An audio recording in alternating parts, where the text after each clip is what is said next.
All right, let's start with this first section, and I'm just going to be totally honest with you. The very first verse, the first two verses in this chapter, and the last verse in this chapter, I don't entirely know what to do with. Here's verse 1. Jacob went on his way, and the angels of God met him. And when Jacob saw them, he said, "This is God's camp." So he called the name of that place Mahanaim. And Jacob sent messengers before him to Esau. So let me finish this part here, and then I'll explain the first verse and the last verse. Sent messengers ahead of him to Esau's brother in the land of Seir, the country of Edom, instructing them, "Thus you shall say to my lord Esau, thus says your servant Jacob, I have sojourned with Laban and stayed until now. I have oxen, donkeys, flocks, male servants, female servants. I have sent to tell me favor in your sight." And the messengers returned to Jacob, saying, and he 400 men with him. Verse 7 says, "Then Jacob was greatly afraid and distressed. He divided the people who were with him, and the flocks and the herds and the camels, two camps, thinking if Esau comes into one camp and attacks it, then the camp that is left will escape." So again, the very first parts, these angels of God meet Jacob here, and that's really all it mentions. He once again changes the name of a place. And then the very last verse, if you could see it there, this whole, "Therefore to this day the people of Israel do not eat the sinew of the thigh that was in the hip socket, because he touched the socket of Jacob's hip on the sinew of the thigh." I don't know what to do with either of those. With the angels of God thing, it seems kind of it's happened, and this one's really quick. We have zero... Every commentator is like, this is not in the Torah. There are some Jews who still practice this only because it's mentioned here in chapter 32. We don't have any historical moment to like kind of point us back and go, oh, that's what they did here in this time. So I'm just going to be upfront. I don't know what to do with those, all right? So when you ask, what about this? I'm going to say, I don't know. Now, to the narrative itself, though, we've got three movements. The first movement here is in verse 3. Jacob sends some messengers. So this whole, Esau's on the mind here. We've got to figure out what to do with him. Jacob and Esau are going to reunite here. So what Jacob does is he sends some messengers there. You can see in verse 3, and he offers all these gifts. All right? I want Jacob to be able to know that I'm offering some kind of peace treaty here. Well, then there's a response, kind of a response. Jacob's messengers come back to Jacob. You can see it there in verse 6. The messengers return, and this is what they say. "We came to your brother Esau, and he's coming to meet you, and there are 400 men with him." So immediately, you know the story. You know how upset in chapter 27 Esau was. He's got 400 men to come pummel Jacob. So we're reading this narrative, and we know what's going to happen. And what you feel is going to happen to Jacob is exactly what Jacob's feeling. You can look at there in verse 7. Jacob's, quote, afraid and distressed. So Jacob offers something. Esau says, no, I want to talk to Jacob. He's going to track him down. He's going to find him with his 400 men. And now Jacob's going to do another response to Esau's response, which is found there. If you look the end of 7 into 8, he divides the people. Now it tells us this is what he's thinking. What he's thinking is if Esau comes to one camp and attacks it, then the camp that is left will escape. This is a form of loss aversion. Right? So he's kind of cutting his losses. He recognizes instead of losing everything, maybe I'll just lose half of what I have. All right? Now, while all that is going on, you look at verse 9, Jacob prays. Because obviously he is, as we saw in verse 7, he's afraid and he's distressed. When he prays, let me read the prayer and I'll explain kind of some of the stuff that he goes at. But I want you to notice, if you can, in his prayer, how much he references who God is and what God has said. Verse 9 says, "And Jacob said, O God of my father Abraham and God of my father Isaac, O Lord, who said to me, return to your country and to your kindred, that I may do you good. I am not worthy of the least of these deeds of steadfast love and faithfulness that you have shown to your servant. For with only my staff across this come two camps. Please deliver me from the hand of my brother and from the hand of Esau, for I fear him that he may come and attack me, the mothers with the children." Verse 12, "But you said, I will surely do you good and make your offspring as the sand of the sea, which cannot be numbered for multitude."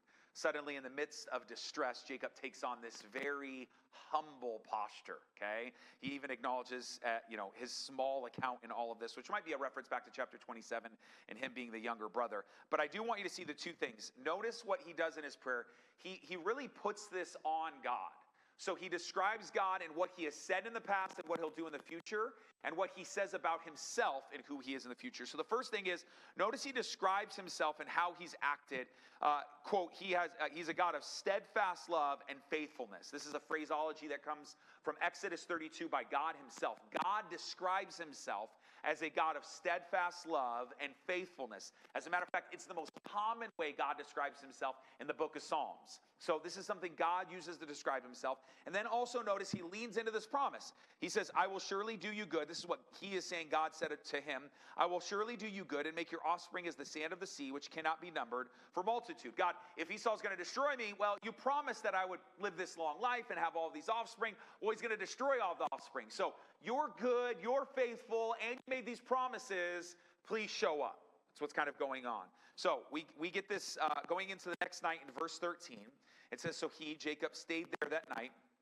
And from what he had with him, he took a present for his brother Esau, 200 female goats and 20 male goats, 200 ewes and 20 rams. Verse 15 says, 30 milking cows and their calves, 40 cows and 10 bulls, 20 female donkeys and 10 male donkeys. These he handed over his servant, every drove by itself, and said to his servants, pass on ahead of me and put a space between drove and drove. Verse 17 says, he instructed the first, when Esau my brother meets you and asks you, to whom do you belong and where are you going?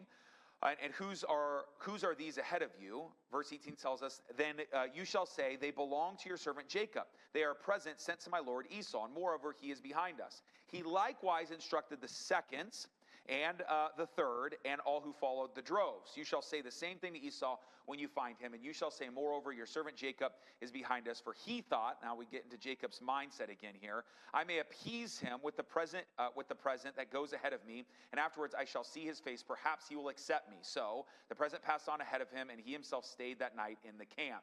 Thought is simple. Let me pass on these people as these gifts. There's almost these waves of people, and I want to be able to appease them. So by the time you get to the fourth, fifth wave, he's like, I get it, Jacob. You want this peace between us. This is Jacob's hope. Now, that part of the narrative kind of ends there. All right. So we have to pick up the rest of that part of narrative. What's going to happen after drove of all these peace offerings ends up getting to Esau? Well, as these things go on, Jacob is going to now retire for the night. So if you can, this is where our focus is going to be. I'm going to let Jordan and Noah, who's preaching in Glendale next week, I'm going to let them pick that narrative up next week, okay? But there's this kind of offshoot in verse 22, which is one of the most famous stories in Genesis, and now we have some context for it. It's this moment where Jacob and God wrestle, okay? And so here we have in verse 22, it says this, the same night he, Jacob, crossed and arose and took his 2 wives, 2 female servants, and his 11 children, and crossed the ford of the Jabbok. He took them and sent them across the stream and everything else that he had. Verse 24 says, and Jacob was left alone, and a man wrestled with him until the breaking of the day. So this is very similar kind of to Bethel in chapter 28, except this isn't a vision or dream. There's no reason in the first couple verses that we would dream. Jacob now has separated himself completely from the camp and then separated himself even further from his family. And so now here he is, and then there appears a man.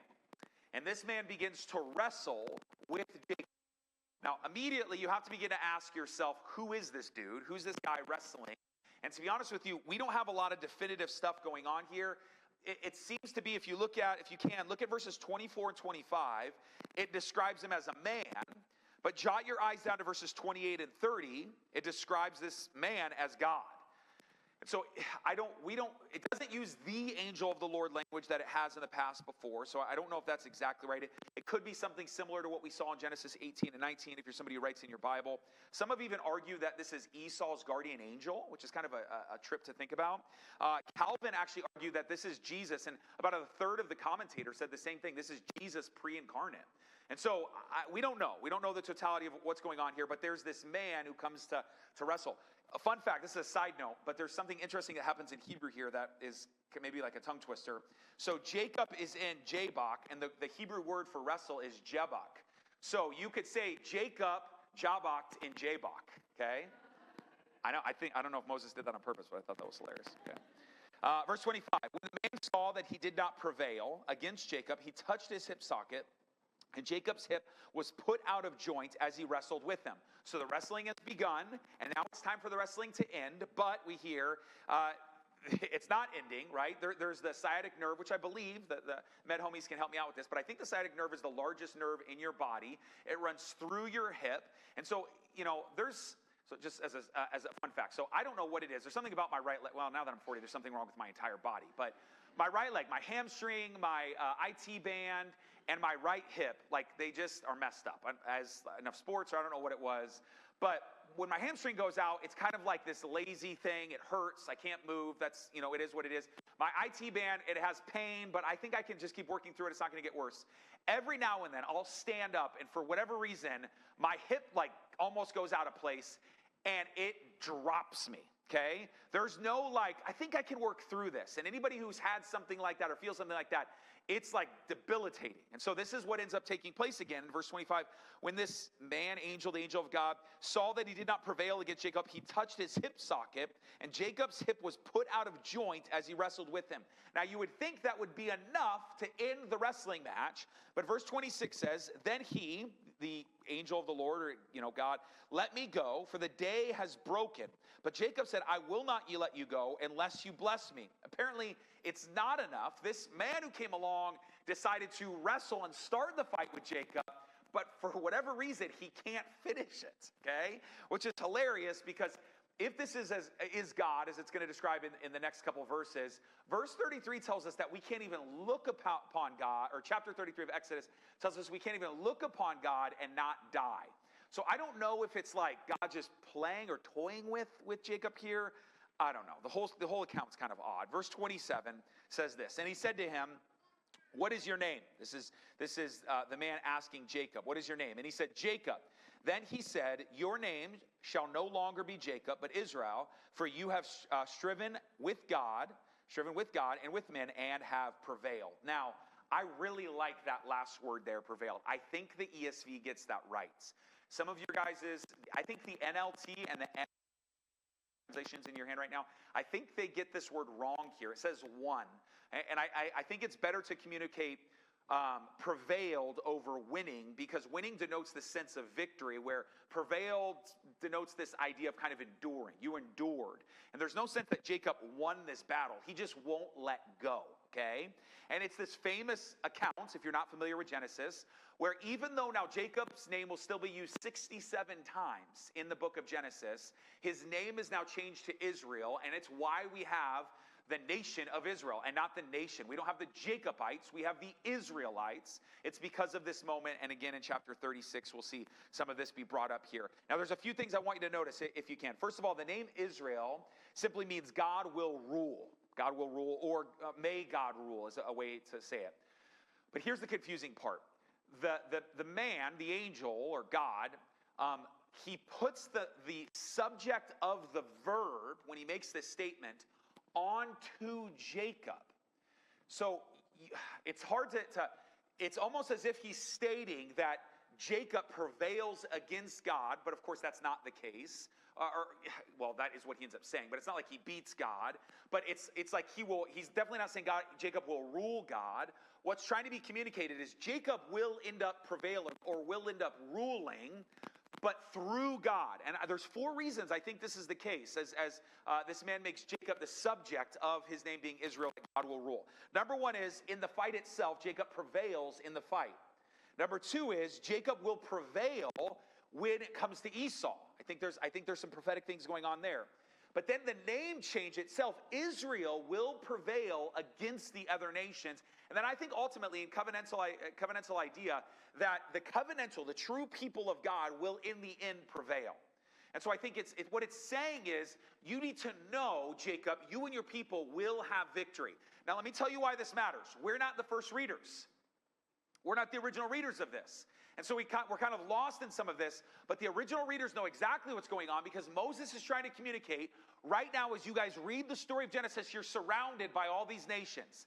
And these nations are bigger and stronger than you, but you need to know what your name means. Your name means God will prevail. That means you will prevail. This would be similar to us. Let's say the term America came from a guy named Carl. okay? And I don't know, 400 years ago, Carl's walking around. There's a traveler, a wise man who just observes Carl for a little bit, and he sees that he lives in such a free way, and living in such freedom, he also acts in kind of brave attributes, right? And so he goes up to Carl one day, he says, your name will no longer be Carl, but you're going to start this nation, you'll be called America, because you live free, and you live in a brave way. We immediately would go, yeah, America, the land of the free, the home of the brave, right? We hear it. Obviously, that's not history, just for clarity. All like the middle schoolers, that's F-worthy what I just gave you, okay? But the point is, we would know that when we hear the language of land of the free, home of the brave, whether you agree with it or not, you know that's a mantra of the United States. You know that's a mantra of the military. So there's this idea that we would hear that. This is what the original. They're hearing this idea. Wait a minute. That's right. Our name is Israel. And we will prevail against these nations. And I think the same would be true for us, that God has given us victory in him. But let's keep going. He prevails. Verse 29. Then Jacob asked him, please tell me your name. So now Jacob wants the angel's name or God's name, this man's name. But he said, why is it that you ask my name? And there he blessed him. So Jacob called the name of that place Peniel, saying, for I have seen God face to face. So there's a reason, one of the reasons it's not just a man, for I've seen God face to face, and yet my life has been delivered. The sun rose upon him as he passed Peniel, limping because of his hip. Therefore, to this day, the people of Israel do not eat the sinew of the thigh that is on the hip socket, because he touched the socket of Jacob's hip on the sinew of the thigh. I already explained, I don't know what that last part means, but up to this point, he asked the angel's name, or asked God his name, or asked the man his name, and I want you to notice he doesn't give it to him. So we are meant to see the point is not the man who has chosen to pick a fight with Jacob here. That's not the point. The point we're supposed to focus on is what he's doing with Jacob. Right? Now that's our text. That's an entire chapter. So at minimum, you got your Bible reading in for the day. So like I said, I'm going to leave verses 1 through 21 to Jordan next week. Okay, I'm going to let him tie this to what the passage is in chapter 33, because I think there's a lot going on there. But I think inside that story, what I want to focus on, if you can, from verse 22 to the end, what do we do with this story? I mean, honestly, how many of you guys have been going to church since you can remember? Raise your hand. Okay, now keep your hand up if you already knew the story of Jacob wrestling an angel or God. Right, this is maybe half of us in the room. You guys are already aware of this account. Now, I would ask you to keep your hand up. Do you know what to do with that? Right? What should we call upon angels to wrestle with them in hopes that our hip would also be popped out of socket? Right? What do we do with this? And I think there is a very specific thing that we should focus on with this story, but we got to be careful here. And I want to give us 4 hermeneutical guidelines to arrive at how we can get there into what we're supposed to do. Because let me just tell you a little bit about my encounter with this. And I know everybody's different. A lot of you guys know when I got saved in high school, I got saved into the charismatic world. And in the charismatic world, things like Jacob wrestling with God are big deals. They're big deals because we would have mantras like push, pray until something happens. And you have this idea of just press into God, press into God. And so there's these nights where I would stay up, and this is not, please don't hear this as braggadocious, but literally 3 days straight, 4 days without water, like pressing into 21 days without food. I mean, there's times where I would press into a state of, God, I want to get at you. I want to know you, as if in that culture, in that world, and in my own heart, I could somehow force God's hand by doing things. And all this, when I hear a story about Jacob wrestling with God, was like, that's it right there. I too want to wrestle with God. So what do we do with that? Because everything I just described seems so man-centered, so man-pushed. And yet we know that's not where it should be. And at the same time, I do think there's a sense that we should kind of emulate what's going on in this text. But to be able to understand it, there's 4 ways we can see in the text, as I said, 4 hermeneutical guidelines, a box, if you can think, that helps us operate in kind of these parameters to get where we need to. So the first one is, let's go through these slowly. I want us to look at the larger context. Look at chapter 33, verse 1. Chapter 33, verse 1 says, and Jacob lifted up his eyes and looked, and behold, Esau was coming, and 400 men with him. If you can, look at verse 21. So the present passed on ahead of him, and he himself stayed that night in the camp. That's in chapter 32. Can I read chapter 32, verse 21, and then chapter 33, verse 1, and tell me it doesn't make perfect sense in the narrative?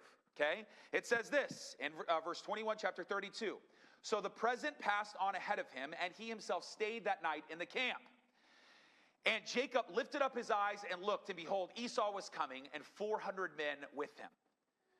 We have a story that you could almost not have with Jacob wrestling with God in the middle of a larger story. And the larger story, which I think is the larger context of this encounter, is fear. It's struggle, it's pain, it's questioning. It's this moment that we have God chooses to come wrestle with Jacob in a moment of turmoil, in a trial, in a moment where Jacob is afraid to lose all that he has.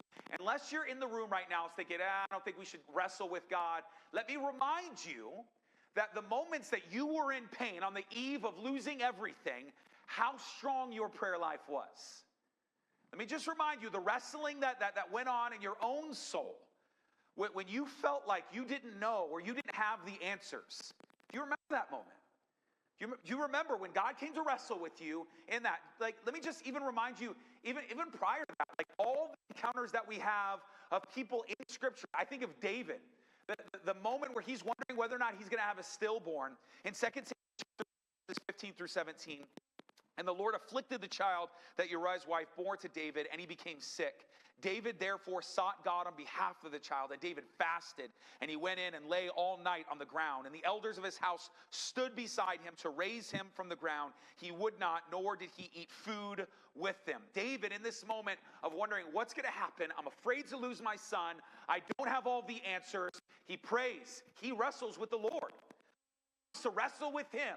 He doesn't eat, he won't get up. Or another account, in Habakkuk chapter 3, the prophet says this, though the figs should not blossom, nor fruit be on the vine, the produce of the olive fail, and the fields yield no food, the flock be cut off from the fold, and there be no herd in the stalls. Verse 18, yet I will rejoice in the Lord. Do you hear what he just said? The prophet Habakkuk says, if there's nothing, if there's no food on the vines, if we have no animals in the stall, we have nothing to provide for us, I have nowhere else to go but to you. And we could go down the list. We can go, Nehemiah questioning what's going on with the wall and why God would allow this to happen to God's people and places. We could see this in the account of Moses pleading to God on behalf of the people, on and on and on and on. How many times have we already ran into women who are barren, who God comes and wrestles because of their frustration, their confusion, their desires? It is a very simple idea that we understand where Jacob is in the larger context of this. He's in a moment of trial, pain, struggling, confusion, whatever you want to call it. And those weathered Christians in the room know exactly where Jacob is. And I think that's maybe the best reminder to give you. You know what it's like to have the baby born be stillborn or stop developing. You remember that moment, don't you? How much you prayed and how much God came to wrestle with you that night. You know what it's like when you lost your parents and you felt like that was way too soon. You know what it was like to wrestle. You know what it's like to wrestle when you felt like the job that you had, in this moment, you got to figure out how to cut the losses and leave it. Or you had the job taken from you. You know what it's like to wrestle. You know what it's like to have heartbreak, heartache. You know what it's like to have confusion, struggle, pain. You know what it's like to be Jacob here. I don't know if this is because of Jacob in all of it, or it's just the brokenness of the world. Regardless, Jacob doesn't care, and neither did you, and neither did I in those moments. We just knew that on the eve of losing everything, I prayed a lot more. And God came to wrestle with me. That's all I knew. And that's the first idea. I think there is something that we can begin to correlate, but that's only the one. We got 4 of them. Brittany told me to go longer, so we have more time for kids ministry, so I got to make sure I use all my time. I want you, if you can, look at verse 24. In the middle of all of that struggle and pain, here's the second hermeneutical principle when it comes to God coming to wrestle with us. I want you to notice the 5 words in chapter 24 that are really important. And Jacob was left alone. Leonard Ravenhill says, God makes prophets alone, and alone God makes prophets. I think it's curious that I've watched in my time of pastoring, I'm sure Pastor Phil can speak to this, that even though you may have a community around you, in moments of struggling and pain, there seems to be this loneliness, this deep loneliness. I've even seen this in families. Like when you have a couple who loses the baby, even though they have a community around them, they seem to have a camaraderie amongst just themselves. Like there seems to be a sense that within them, they bond together because there's confusion together. And so here is Jacob. Listen to what it says. He's alone. He's alone. In this trial, in the struggle of what's going to happen with Esau, we haven't even, in verse 24 yet, it's not to the back half of 24. We haven't even got to God coming and wrestling with him yet. Jacob is alone. He's alone. This gives us our third hermeneutical principle. So that's the larger context, kind of the immediate context there. I want you to notice, if you can, the initiator of this. And I've tried to be careful as I've said this.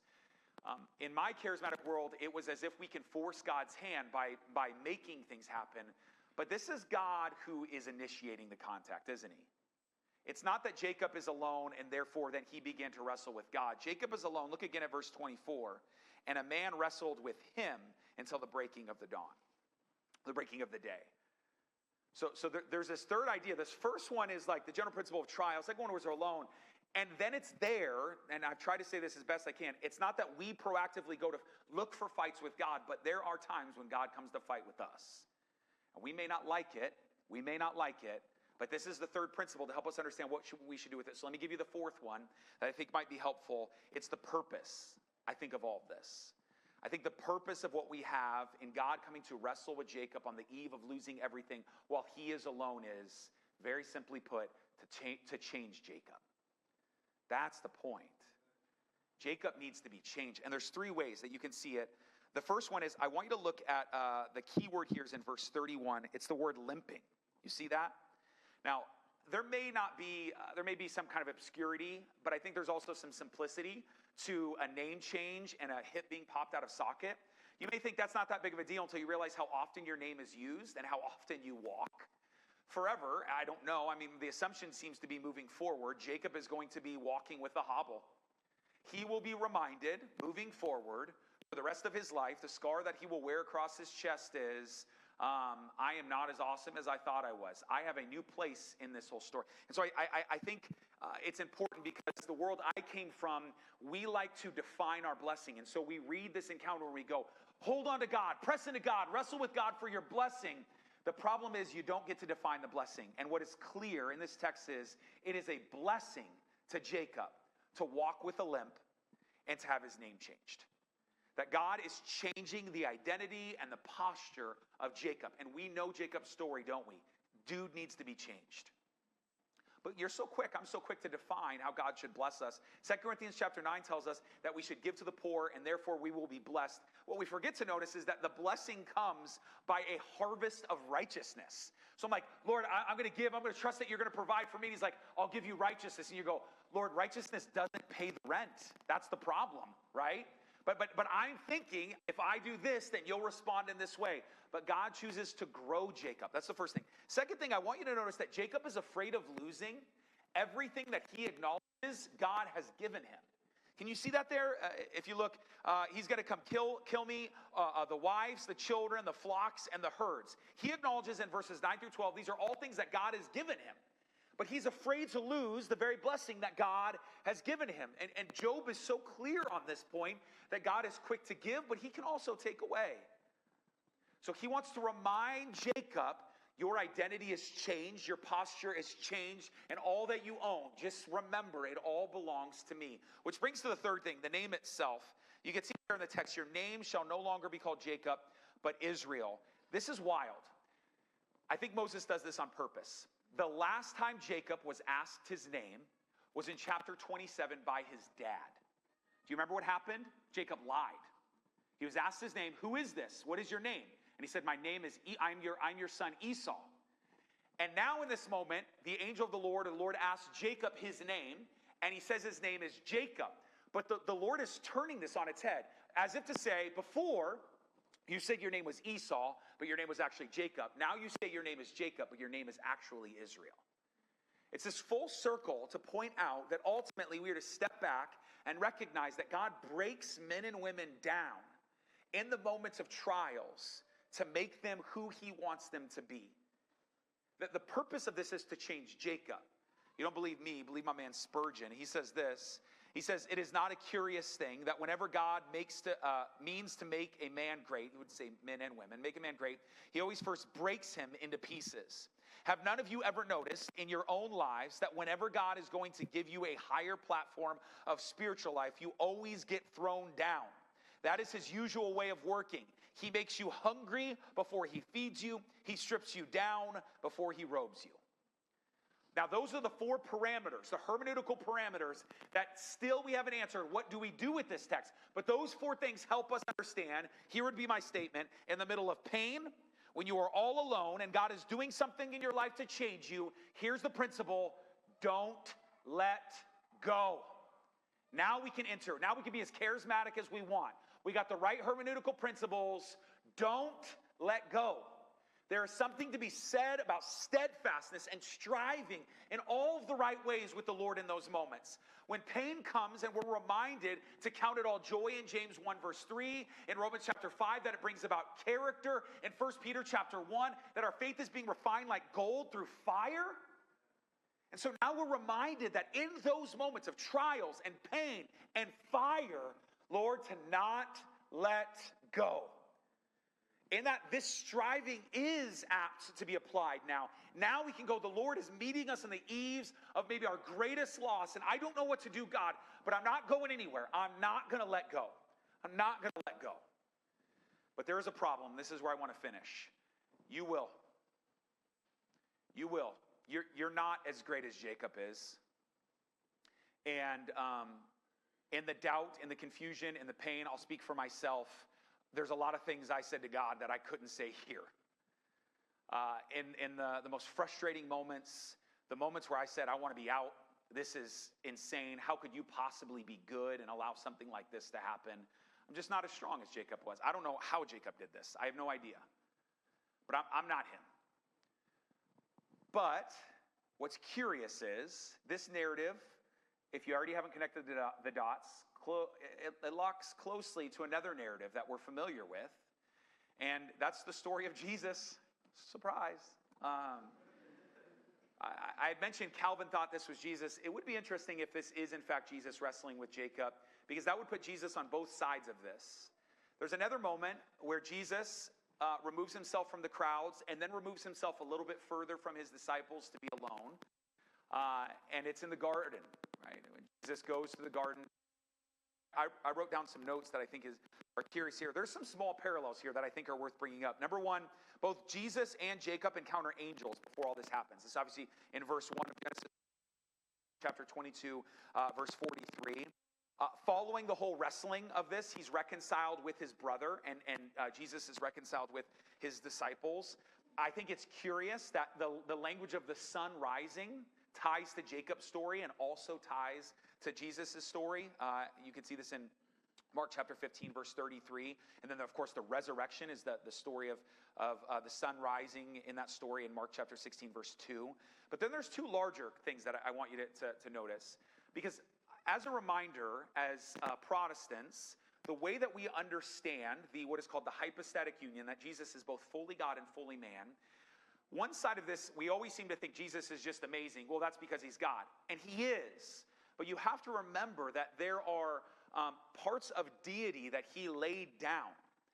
And there's a curious text in Hebrews chapter 5, verses 7 through 9, that tell us something about Jesus that sometimes as Protestants we don't like.